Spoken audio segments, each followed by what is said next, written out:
All right, good morning. Thursday, January 24th. This is the 13th live stream of Baseball and Coffee. I'm Ottavino. Excited to get into it today. Got the chat up and running. Getting ready to do this. Let's see what's brewing in baseball today. Towards the end of yesterday in the chat, when we were looking at the probable pitchers for last night, we ran into a little bit of a conversation about Sandy Alcantara. He is going to likely get traded in this deadline. So last night he pitched for the Marlins. It might have been his last start of the year. That's going to be the main topic we're going to get into. There's stuff all over the place today. We had a shutout from Lodolo. We had a one-hand homer hit by Rafael Devers. Glasnow looked really good. We had a robbed homer by Jacob Young. Dodgers come back in the ninth versus Griffin Jacks. Carlos Narvaez taking over the game versus the Phillies last night for the Red Sox. Some George Springer hustle. Really, we had a lot of stuff going on last night. So as we settle in here, as we get into the chat today, I would love for people to drop any topic they'd like for me to discuss, help me kind of sort through this. But we will get started with Sandy today after we talk about the coffee. I got my double espresso, my GA mug for my girls. We're still going with the Pergamino beans from Colombia. These have been pretty good. I like the floral notes. We had an Instagram post where some people dropped some coffee recommendations to me yesterday, some beans to get. I placed an order today at the recommendation of Tim Naiman for Concord Coffee out of Florida, Lakeland, Florida. So we're going to get those in. We're going to grind them up. We're going to see how they do. But let's head on over to the main screen as we get started the same way every day as we head over to the standings. Yesterday was getaway day in these series. So there's a bunch of new fresh series starting today. Toronto now has a 4-game lead on the Yankees after taking 2 out of 3 in that series. Boston 6 back. They were able to avoid the sweep from the hands of the Phillies last night in a very intense game and a very cool game that we'll probably look at. Detroit 8 up on Cleveland. Detroit continues to scuffle, but I'm not ready to worry about it yet. They still got an 8-game lead. Houston 6 up on Seattle. Houston now has a share, I think, of the best record in the American League. Yeah, them and Toronto both 60 and 42. Mets now leapfrog the Phillies with their 4th win in a row as they swept the Angels last night. I need to look at the schedule and see where these two teams play. That should be really fun. Okay, let me head over to the chat so I can see it. Oh, hi. Milwaukee 1 game up on the Cubs as they won yesterday and the Cubbies lost. Reds 8.5 back. 3 games over. Can they make a push? Maybe. I certainly like the way that some of their pitching is coming together a little bit. Dodgers 4.5 up as they finally won. They're 4-6 in the last 10. They need to get going. Watch out for the Rockies. They just won 2 in a row. Oh, hi, Joe. I'll give you a shout out anytime. Love you, Joe. All right. So that's the standings. Nothing really changing much. Nothing crazy. Mostly the same stuff that there's been. So we're going to go get into Sandy. Now, Sandy having kind of a crazy year. He's sitting at negative 1.5 WAR, 6.66 ERA through his first 20 starts of the year. This is really weird because this is one of the most talented pitchers in the big leagues, in my opinion. I had a front row seat to his Cy Young Award as he pitched against the Mets many times in 2022. And, it's an interesting profile about the way he goes about it in a lot of ways. He's kind of an old school type pitcher. He's never really had high strikeout rates. If we go look down here at some of his numbers over the years, we go over to the strikeouts per 9 category all the way over on the right. This year he's at 7.4, which is definitely a drop from the 8.1 in 2022 when he won the Cy Young. He's actually at 6.7, so he's dropped off quite a bit. 7.4 was the year in 2023 where he ended up getting hurt. But it's been a pretty big decline results-wise for Sandy since his 8-WAR season in 2022. But if you look under the hood a little bit,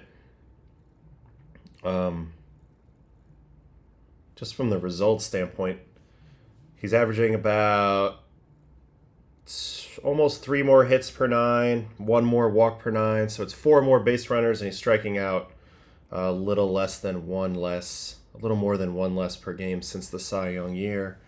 He is known for churning through innings. That 228 and 2/3 innings is a complete outlier for this style of baseball that we're playing these days.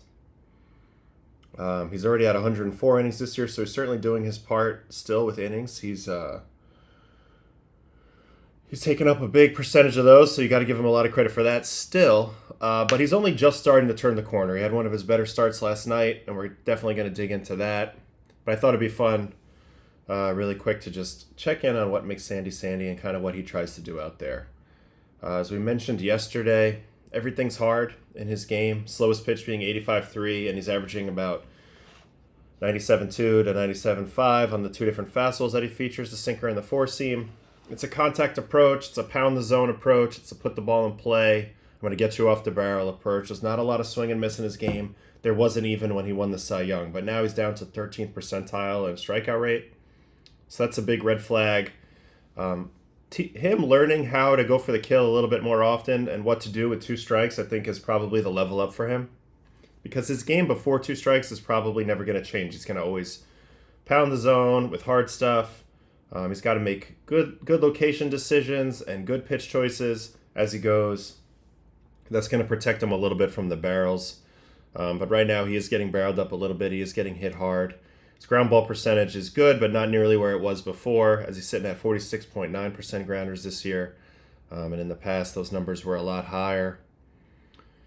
If we go back in time a little bit here, we look at it. 2022 Cy Young Award year, 54.2 ground balls. This year's down to 47, so that's a big difference because he tends to give up pretty hard contact, but if it's on the ground, there's not a lot of danger there. And when it's in the air, anything can happen. There can be double play, there can be doubles, extra base hits, homers, etc. So I think a big part of this is just him continuing to manipulate his batted balls to get ground balls ahead of 2 strikes, and then figuring out a better way to put guys away with 2. 4-seam has been really, really ineffective this year. Sinker's been the best pitch, so that kind of plays into that methodology as well. Let the sinker play, let your ground balls play, and then we'll figure out how to get that 3rd strike for you. He's never had a great feel for spinning the ball. He's never really needed it, frankly, but I do think it would be nice as a change of pace if we could develop some sort of pitch breaking sharply to the left. He could really use something with the swing and miss in his game. His whiff percentage is down to 10th percentile, so it's kind of strange for a guy sitting 97. But again, I think when you're facing this guy, you can kind of sit in a fast speed band, and there's not that much front and back game going, not that much slow down, speed up game going on. So in a way, he's a comfortable at bat despite being as nasty as he is. But he did pitch last night for the Fish as they played against the Padres, and a pretty good offense. So let's go and check out that start right now. Miami Marlins and San Diego Pods. We had Cease and Sandy going in this game. Both guys could be traded kind of for different reasons. They're both headed towards free agency, so that's kind of the reason for Cease. Is the Padres, they probably still feel like they're in this thing. They're certainly in the wild card race. I don't know about the division, but it's not that far off, so you never know. All right, let's respond to the chat. The Baseball Purist, Adam, I caught you on SNY Baseball tonight. Thank you. Yes, that was a fun show last night. I like being on that show. I like talking Mets. We have a good time. Michelle was hosting. She's great. JJ was there. He's a fun guy to work with, so it's good stuff. And but I really like being here and doing this and checking out the games. And I didn't watch any of this game, so I'm just going to react live, and we're going to kind of see what the reality of Sandy Alcantara is right now as we head into the deadline. All right, so his outing starts off with Tatis.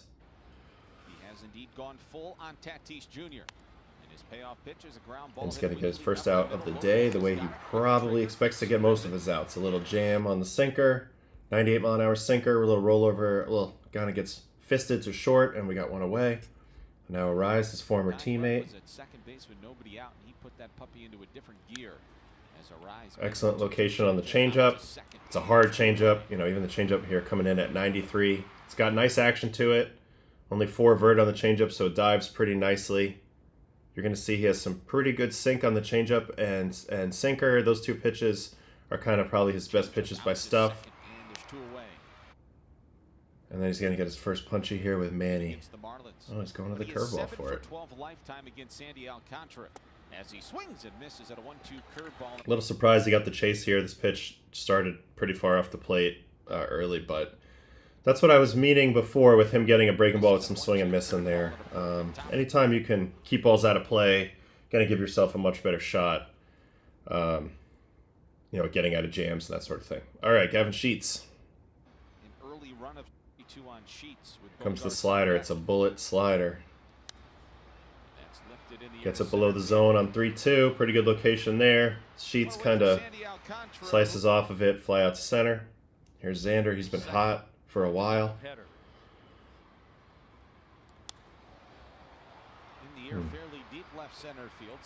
Ball pretty well hit, just slightly mishit on the slider at the bottom of the zone. Very hittable pitch, but gets the good contact. Also, this is a good place to be a fly ball pitcher at times. Because Miami's pretty big out there. Baseball purists, can you look at the Dodgers-Twins 9th inning walk-off? Yes, I'm going to. That is on my list. That's probably the next thing we're going to look at after Sandy. All right, and then he gets a punchy of Jackson Merrill. Looks like four-seam. Let's see if he goes up with it. Wow, really interesting targeting here by the catcher. Looks like they wanted to really get this ball up and in. He knows his four-seam has some run to it. See, this four-seam has 16 inches of run, so you got to act like a two-seam. Check out this targeting by the catcher here. He wants him to drive the ball right at this glove and then run it back towards the corner so that he can get into the quadrant he wants to get into, right around here, and that's a perfect execution. But the targeting really helps there. So if you're a young catcher at home, sometimes it's important to think about, or a pitcher, it's important to think about where you want to start the pitch, where the pitcher wants to begin the movement of the pitch, to then allow the break to get you into the area that you want to get to as the ball actually crosses home. So here, Sandy's looking to drive this pitch right at the catcher's mitt. So that's a really good target by the catcher there, and it really helps the pitcher execute the pitch. So that's a fundamentally really helpful thing to do. All right, top of the third, Cronenworth. Third punchy, this time slider. Let's see where he gets it. Ooh, the slider had nice action on it. Kind of a late drop. It's a strike for a really long time before getting below. As we know, this area, this whole chunk below the zone, this is the swing and miss area. This is the chase area. And it's really nice when you get a ball to pop in the middle of the plate there. So that's a strike for a long time before disappearing. Beautiful execution for Sandy for his third punchy. T. Wade. Good dude right here. See how he gets out. Kind of jams him with the slider, so the slider kind of plays like a cutter up and in. Little ground out. And now he's going to get his fourth strikeout here for Elias Diaz, and now Sandy's kind of rolling in this game. Yep, four-seam at the top of the zone. Beautiful execution. Now we're flipping the lineup back around to Tatis. Tatis Jr. grounded out to shortstop in the first. This is grounded to third. Paulie backs up on it. Long throw, nicely done. Nice usage of his curveball. Slows him down, gets him out front.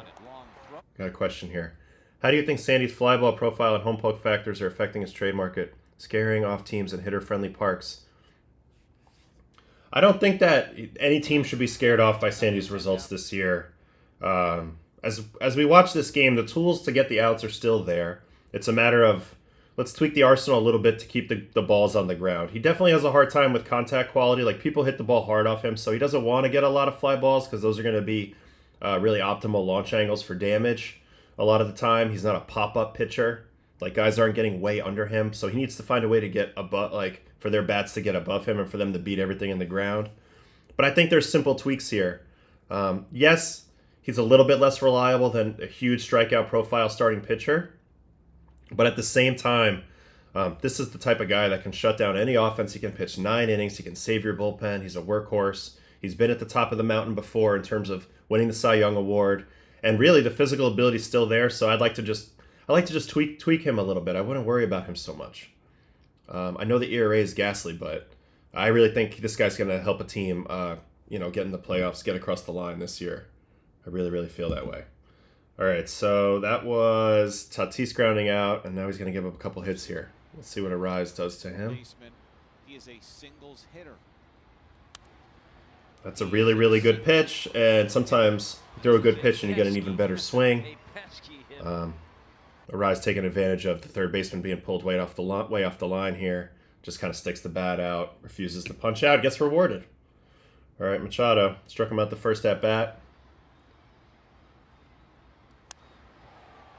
Curveball down, poked in the corner. Arise comes around from second to score. There's the first run. This is another thing that I'm talking about a little bit with the lack of speed differential with the curveball. This is an 86-mile-an-hour curveball. So does it get Manny out on the front foot? Yeah, a little bit. But it's not slow enough for him to be completely gone and out in front of this pitch. He can still stay back a little bit because the pitch is still pretty fast. So sometimes when you throw a curveball, you really would prefer it to be much, much slower than your other pitches, because then the hitter's going to be even that much more out front and not be able to do what he did there, which is kind of like stay back just enough to line the ball over the third baseman's head. All right, so now he's got a man on first, and this is going to be a double play. This has to be a big part of Sandy's game. The other thing that was very concerning when I looked at his profile yesterday was his lack of ability of holding runners right now. And if you're going to be a ground ball pitcher, you're going to have to hold that runner on first because you're going to be relying on double plays. Sandy had some of the most double plays in baseball the year he won the Cy Young. And he's going to be big time relying on that type of contact and those type of outs. All right, so we're going to hit to the fifth. Hope the Mets get Sandy for a discount. I don't want to pay Tiffany prices for Sandy. Tough to give a discount when he's under team control. Yeah, I don't know that there's going to be a great discount opportunity here. I think the Marlins are going to look to make the best deal for them. They know that he's still an asset. His contract's reasonable. They have him under team control, as Mitch says there. So I don't know if there's going to be a discount, but I don't know that I'd be looking to get a discount for him. I really want him. I'd be buying low on him right now. Anyway, let's see the fifth inning. You got Xander here, going to try to ambush. Let's see if he gets jammed. Let me get in there and just take a look. He does, but Xander's really quick inside and is able to flick it into left for a leadoff hit. So let's see how he manages that first base, that man on first, nobody else situation. Jackson Merrill here.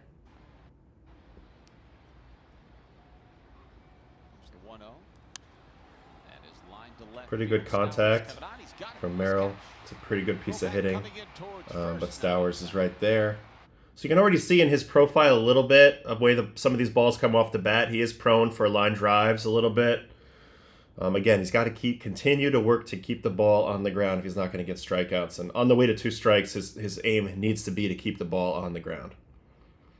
All right, Cronenworth, here's the second double play. Again, these are crucial for Sandy. Kind of jams him a little bit, gets him to punch it, and an easy double play for the shortstop. So there's 2 double plays. It's a good sign. That's the style that he needs to pitch. All right, 6th inning. T. Wade.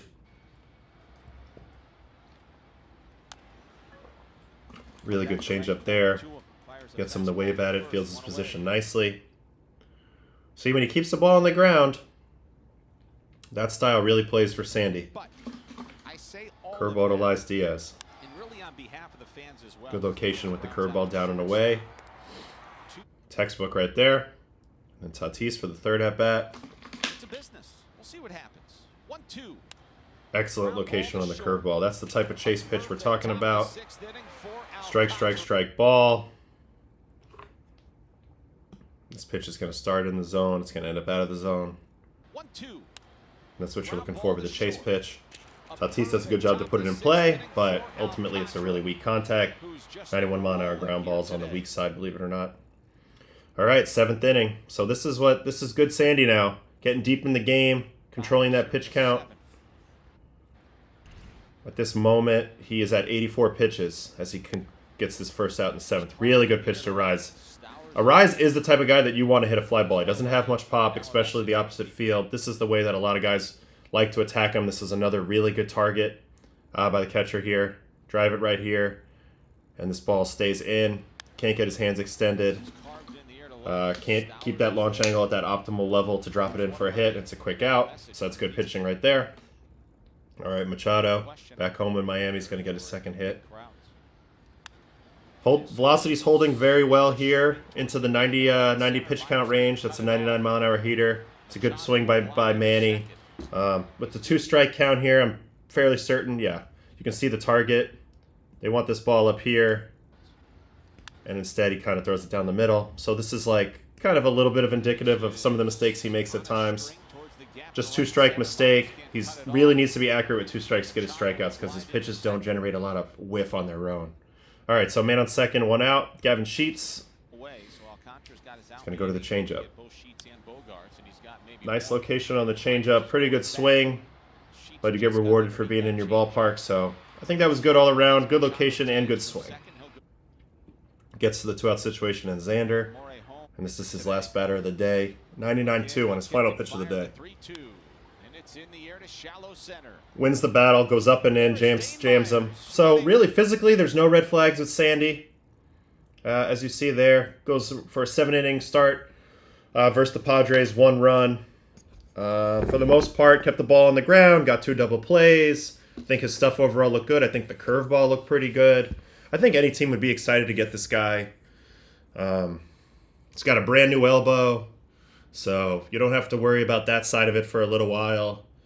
He's under a reasonable contract. Let me see where that's at. Let's see if we have that info. Got salary info here. All right, so this year he's making 17.3. Next year 17.3 was a very reasonable price for what he's bringing to the table. And then you got a $21 million team option with a $2 million buyout. That's a no-brainer for whatever team trades for him. So you know you're going to have him for the rest of this year and 2 more years. And if he really falls off the cliff, you can cut bait after the 1 year. But that price for what he provides, especially with the bulk innings that he provides, to me that's a big time bargain.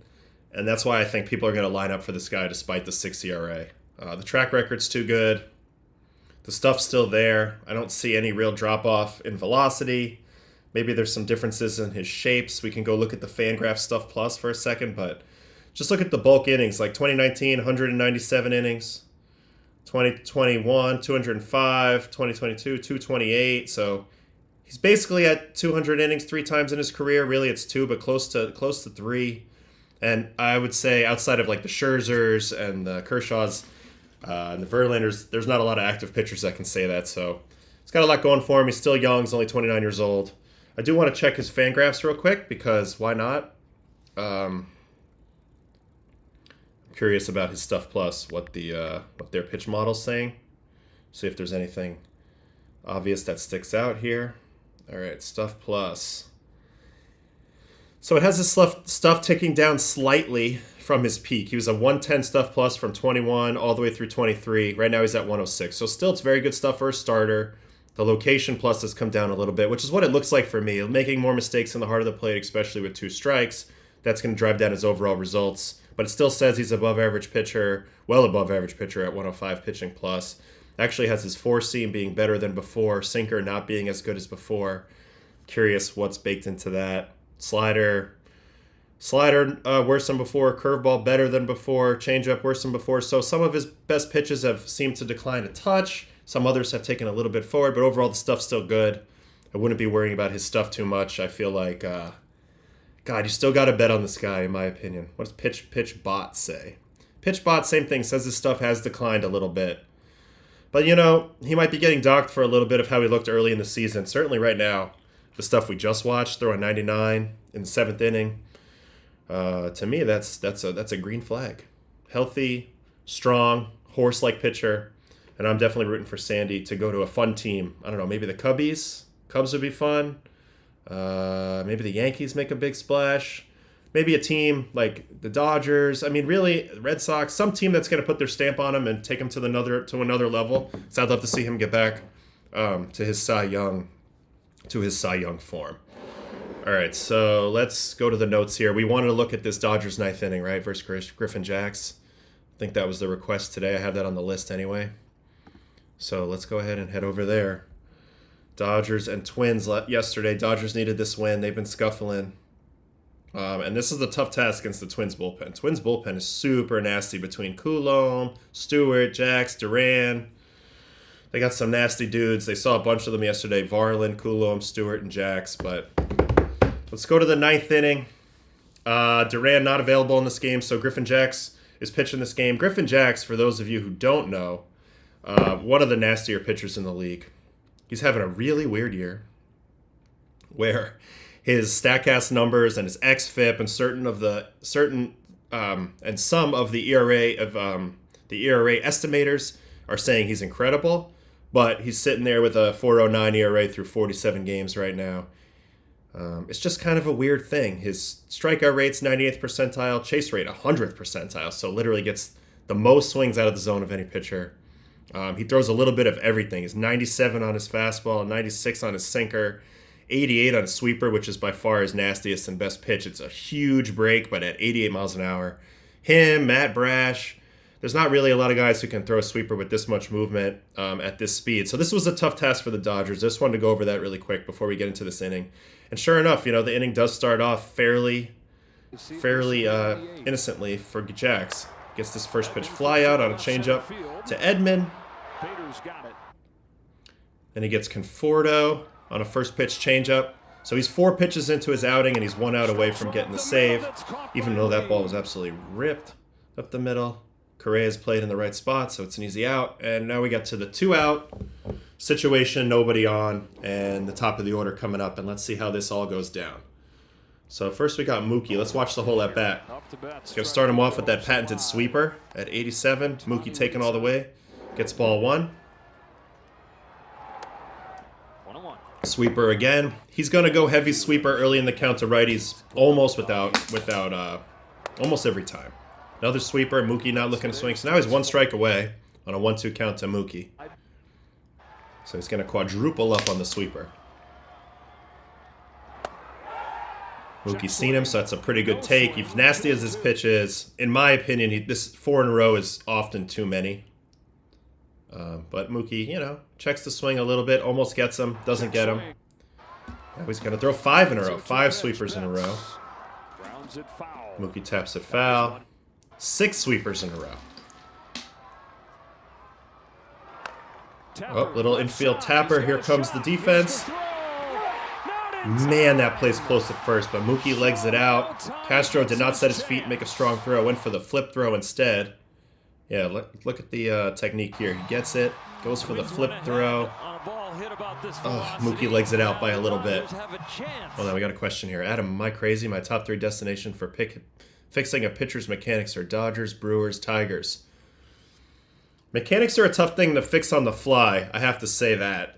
In the season, oftentimes, you kind of have to work with what you got. You can make little tweaks here and there, certainly with pitch mix, or you can work on some drills, but overhauling a guy's mechanics mid-year is scary to me. You really have to have a lot of buy-in from the player, and that has a wide range of outcomes. That could go really good or really bad. So anyway, Mookie gets the infield hit, and here comes Shohei. Now, interestingly, Rocco Baldelli just decides to walk Shohei right away without even letting him see a pitch. Now, earlier in the game, there was a little bit of a move made, and Estuary Ruiz ends up coming in this game. And he ends up hitting against Griffin Jax. So on the surface, kind of a good move because Shohei homered his previous at-bat. Home run beats you there. Set up the better matchup with Estuary Ruiz. But this is where Griffin Jax needs to end the game in this at-bat. Let's see how he goes here. Sticking with that sweeper of his. Ball 1. So he's throwing nothing but sweepers for a while now. Let's see if that trend continues. Ball 2. Here's a fastball. And this guy's known for his speed, not really his hitting. And now he pulls the sinker down in the ground. Might have been the result of not throwing a fastball for very, very, very many. Okay, so Teoscar, who was in before Ruiz, must have came in for him. Thanks, baseball purist. But you got to go right at this guy. You got Freddie Freeman on deck. You got the tying run on second, go-ahead run on first, and the guy can absolutely fly. But you don't want to face Freddie in this spot. Wow, 3-0 sweeper to Estuary Ruiz. So it just shows you right now they're much more comfortable throwing that sweeper than any other pitch. And if I'm Freeman, that's kind of triggering in my mind at this moment. 3-1 pitch. There was another sweeper and another walk. So, you know, on one hand, I've been in this spot as a pitcher, and you don't want to give in. You don't want to throw a fastball down the middle, but also this is the guy that, if this guy beats you, you maybe tip your cap. You don't want to walk into a bases-loaded Freddie Freeman situation, but this is where we end up. Infield hit, intentional walk of Shohei. Now we got bases loaded, winning runs on second. Freddie Freeman's up. All he needs is a single. Let's watch this at-bat. See how he goes with this first pitch. Four-seam in, he gets the take out of Freddie. I'm not surprised. If I was Freddie, I'd be sitting on off-speed. Jax has thrown almost no fastballs to this point, so this makes a lot of sense that he would freeze him on this first pitch heater. Granted, he misses his location. Catcher's set up away. Catcher's set up away here. As you can see, and this pitch actually is an accidental paint in. But as a pitcher, you'll take it. How are you going to use that, right? Second pitch. Oop, sticking with the heater. Took strike 2. Again, Freddie not looking for fastballs in this at-bat. Especially, really coming into this at-bat, he hadn't thrown a four-seamer yet. This one is the typical four-seam freeze at the bottom. Freddie sees it low, lets it go. Really nice catch by the catcher. I think that might be Jeffers. So now he's in the driver's seat, 0-2 to Freddie. Let's see how he goes. And the 8th. All right, he's going to go to that sweeper. 0-2 in the dirt. Hard sweeper in the dirt. No budge from Freddie. I think this ball breaks a little too early. Starts down. So pretty easy take. Really good block by the catcher in a spot where you have to block it. I don't love him being on the one knee here. He's got the one knee down stance in a big moment where you got to block everything. But to his credit, he does block this fairly easily. All right, we go to 1-2. He's going to try to doors him with the heater. Now Freddie's in protect mode, so he can't just dismiss anything low. This pitch actually was down when Jax was supposed to go up. You can see the target's high, but this pitch ends up low. So his command's definitely off a little bit in this spot. I think he's overthrowing a little bit. I've been in this place where you just need one more pitch. You're tired. You're maybe a little frustrated, and you're trying to just outstuff somebody. But this is a pull Johnson down, and that leads us to the final pitch of the game. Let's see what happens. Now they're going to try to go up again with the four-seam, and he misses middle. Oh, Bader, one of the best outfielders in the game. Doesn't get it. Shohei and Mookie both score. Game over. Dodgers win it. Kike first one out of the dugout. Look at this maniac. The popsicle bandit, if you've seen that. But yeah, Jax is super gross. Jax is one of the nastiest pitchers, but he didn't have his best command today. Again, target is up. I think if he gets this ball up here, he beats Freddie with the fastball. But right now, Freddie's in super protect mode, stay short mode. He's seen mostly stuff down in this game. But what ends up happening here is Jaxie ends up throwing it in a much more hittable spot. I think if Freddie wanted any spot for a pitch, it would be right there. I don't think I would have pulled Jax. I think ultimately, I don't know who they had available in that game. I think I would have stuck with him. He's nasty, like I said. His strikeout rate's crazy. He needed one more out to get. The matchup versus Ruiz was a big-time matchup. Left on left with Freeman, maybe, but Griffin Jax is a tough matchup for anybody. He had him in the driver's seat. There's just some bad location here. But I do want to look at something real quick, because as a pitcher growing up in the Cardinals system, this is before a lot of the framing came around.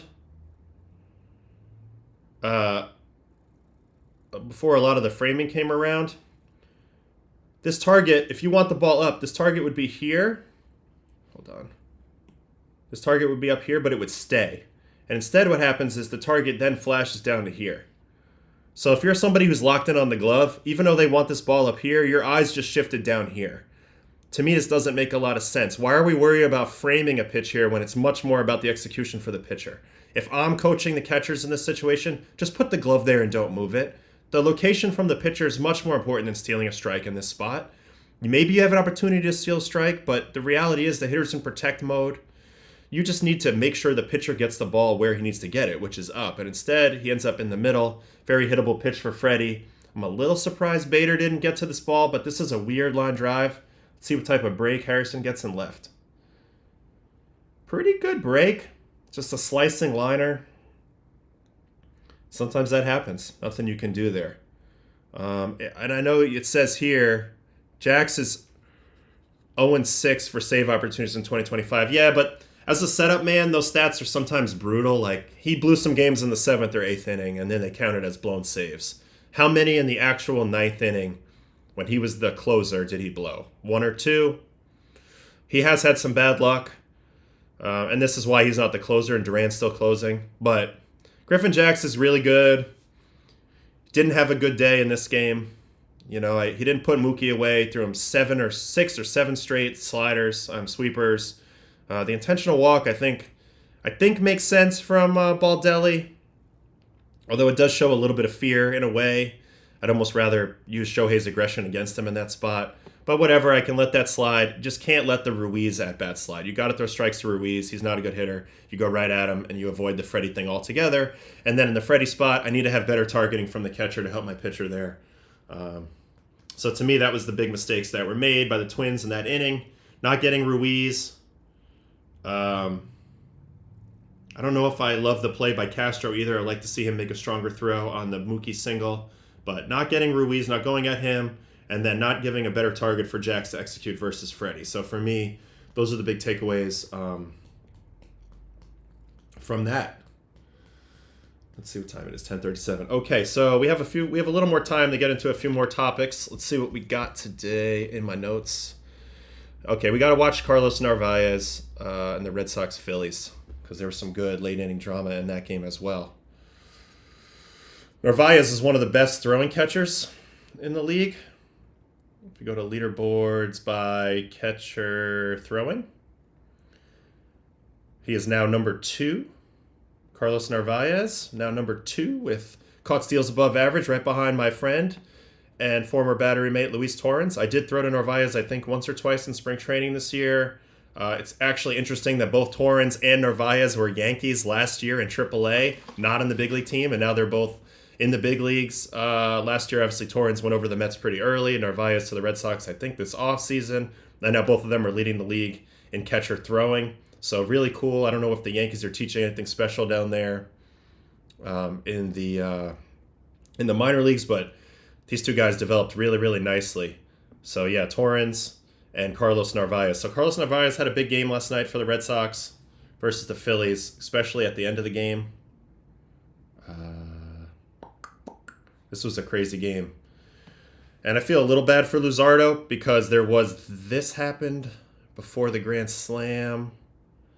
There was a Rob Refsnyder pop-up in foul territory that should have been caught and should have ended this inning. Is this it? Yeah, this is it. JT doesn't see it.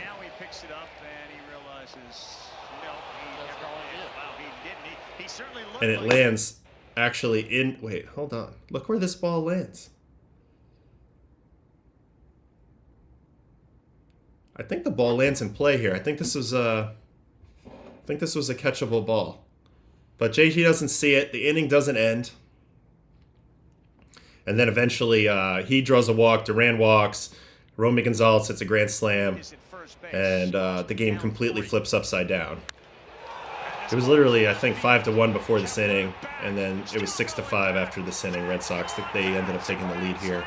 Now, remind you, Narvaez had a tough night the night before with that catcher's interference at the end of the game. That really pissed me off.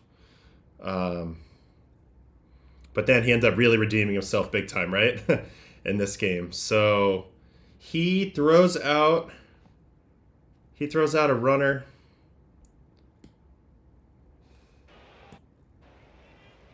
Throws out a runner here. I think maybe Bernie's pitching.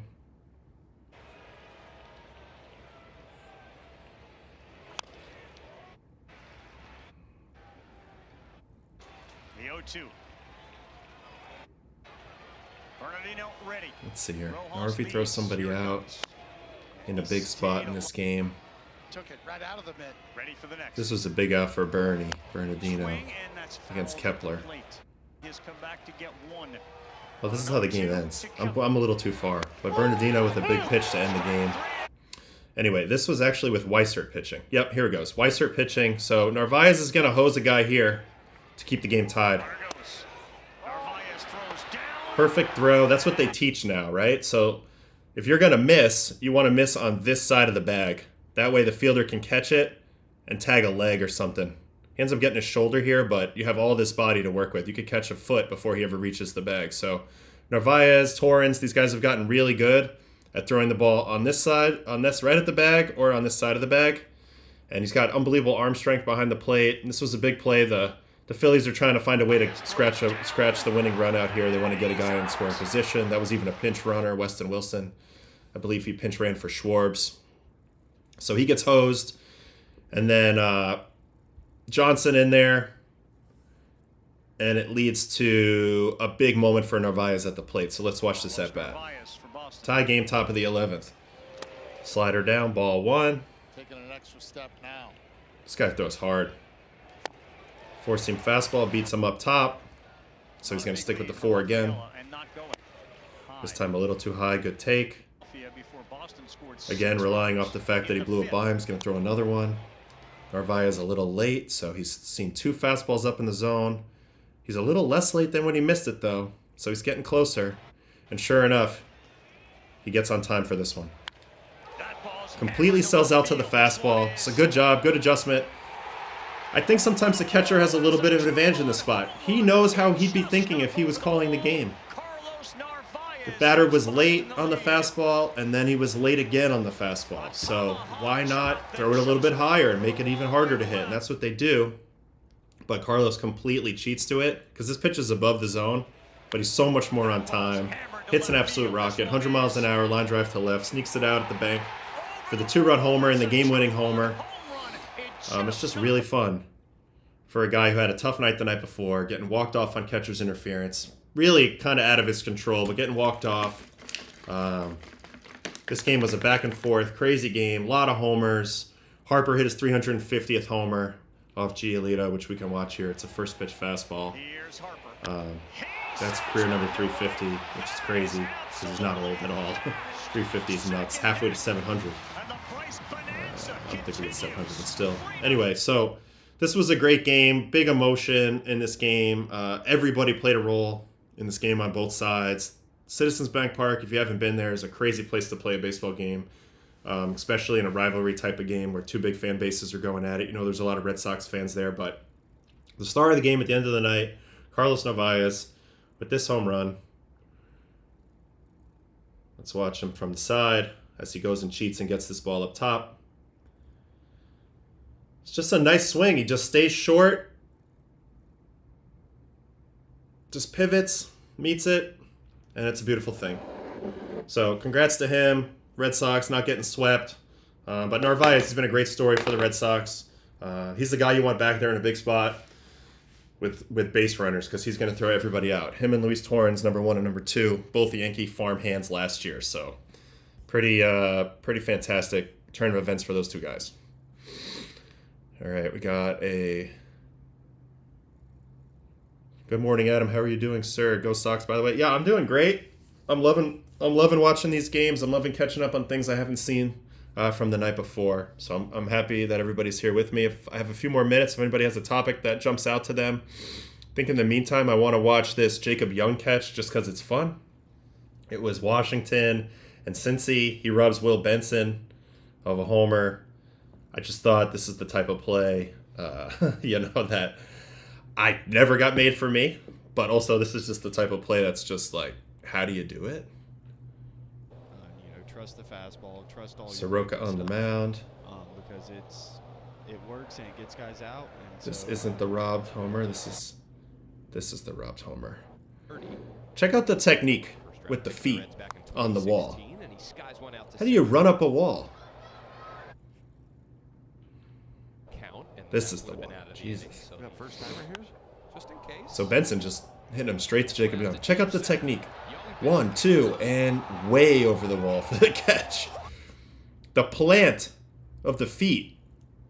Using the wall and your cleats to climb up a little bit. And then look how high above the wall he is when he makes that catch right in front of that Nationals bullpen card, which I took last year. But look how high up he is. I never understood how guys instinctually get so good at this. Using the wall to their advantage. The 1, 2.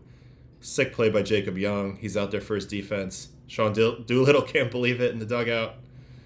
But that's as smooth as you're going to see. God, I wonder what this felt like. I wonder if he felt like he was going to catch it the whole way.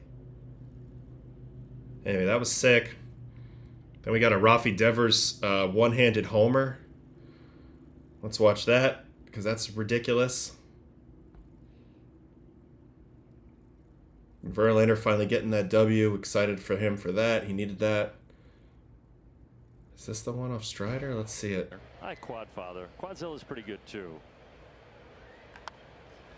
Reaches for it, sends it to deep right. I mean, he doesn't hit it hard, but that right field spot in Truist Park is an absolute launching pad.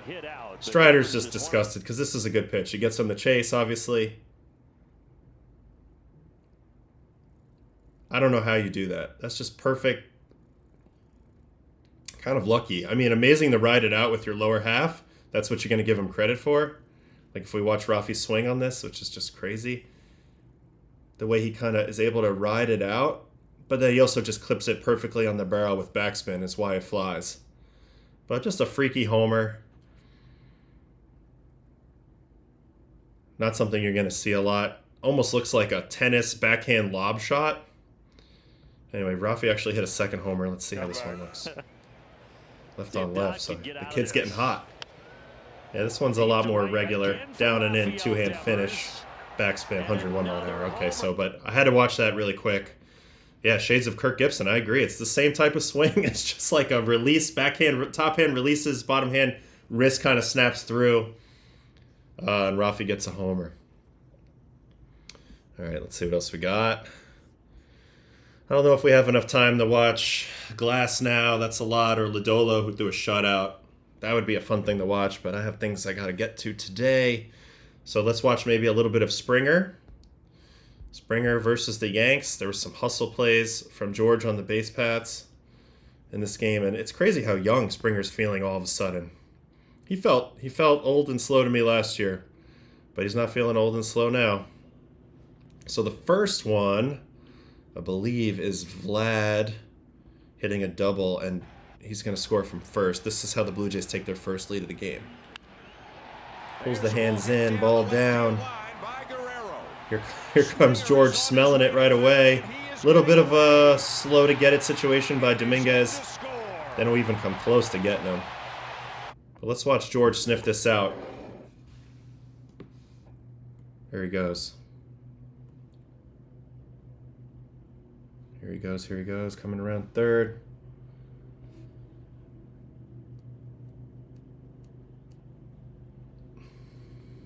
So that's one time that he sniffed it out. Then there was another crazy play with Fried in there where a couple people score on a wild pitch. Yeah, here it is, or something on a misplay. So Springer's on second in this play. Vlad again. Chopper. Fried, the former Gold Glover, goes to make the play. Has to try to set his feet and throw. Makes a good attempt.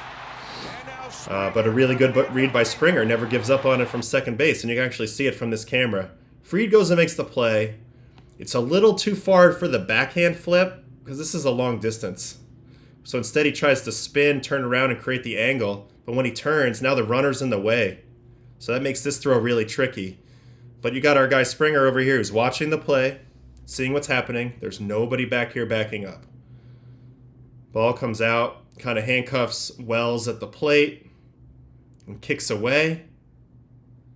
And as this ball starts dribbling away, George sees it right away, and no hesitation. He sprints home. There's nobody covering. Easy second run. And if he's being lackadaisical here and not anticipating that something could happen, he's going to be stuck at third and leave a run on the table here, but he doesn't. He hustles in and scores. So George Springer, winning the game with his bat and his defense and also his base running right now. He's always been an exciting player.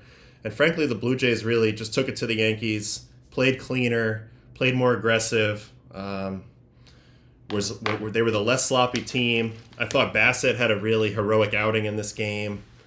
He did give up 3 homers, one to Judge, one to Dominguez, one to Volpe. But at the end of the day, he got into the 8th inning of this game when they really needed him to, battled, and the Blue Jays win the series. So big win for the Jays, as they now have a 4-game lead in the AL East. As we head into this new series that are starting today, So let's take a quick peek at the probables. We only have 5 games on the docket tonight. Mondays are off days in the big leagues always for a handful of teams. So Chuck Morton, Logan Allen, Orioles and Guardians. Charlie's been pitching better of late. We got Lauer as the Jays now go to Detroit. The slightly reeling Tigers. Lauer's been good for the Jays, so they can maybe keep it going. Tigers looking to get back on track. Padres at Cardinals. Yu Darvish, Sonny Gray. This is a good matchup. 2 crafty dudes with a lot of pitches, a lot of options. So that'll be a fun game to check out. We got Severino and Jason Alexander in Houston. Sevy's been a lot better away from home this year, so he might have a good night tonight versus Houston, although they've been playing really well. They're one of the best teams in the league right now, record-wise. I think they might be the best team in the AL, as the Tigers have slipped back. And then Logan Evans and Yusei Kikuchi in a classic AL West matchup in Anaheim. So not a ton going on tonight. Hopefully something good pops, so we have something fun to talk about tomorrow. I'm going to probably hope that it's Yu Darvish or Sonny Gray, because those are fun guys to watch. Maybe Lauer, maybe Charlie Morton. Maybe we'll have some great offensive performances. Not really sure, but either way, another good day of baseball as we head into a Thursday night slate. Actually, I don't know why I said Monday. Mondays and Thursdays are usually the off days in big leagues. Today's Thursday. I don't know why I think today's Monday. Wednesdays also sometimes, but usually Mondays and Thursdays are the off days. So a lot of teams off from their travel. They'll get settled for their next series starting tomorrow. But we do have 5 games to watch tonight, so always something in baseball. And that's the beauty of it. All right, that's going to be it for today's stream. Appreciate you joining me. Big takeaways from today. Sandy's looking good, in my opinion. I know the ERA doesn't say it, but sometimes you got to look a little deeper. Stuff's still there. I think he's trending in the right direction. He's 1 tweak or 2 tweaks away from probably getting on a roll.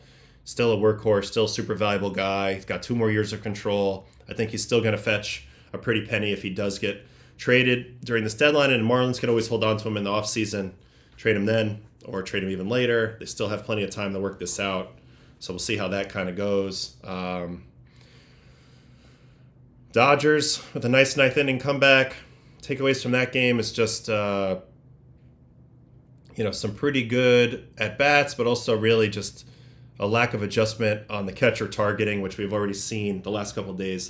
That's a big factor in helping the pitcher execute some pitches. I didn't like the way that we worked the targeting in that game from the Twins catchers. I thought that hurt Griffin Jack's ability to locate a little bit there. Obviously, he would put the blame on himself. He would never put on his catcher, but I do think that some of the new styles and the new ways that we go about things mess you up a little bit at times with your location. So that's the takeaway there. Hustle on the base pass, always be anticipating things. That's the takeaway from the stuff with Springer. And Rafi Devers starting to get hot. That's the takeaway there. So we looked around a little bit. We looked at a few things. I do think Sandy was the most interesting thing to come out of last night. I would have liked to have a little more time to look at Lodolo, but we'll get to him. Anyway, this has been Baseball and Coffee for today, and I really appreciate you joining me. We'll be back same place, same time tomorrow. Hopefully we have something good to break down. We'll have a lot of games to look forward to for the weekend. All right, so adios. See you later.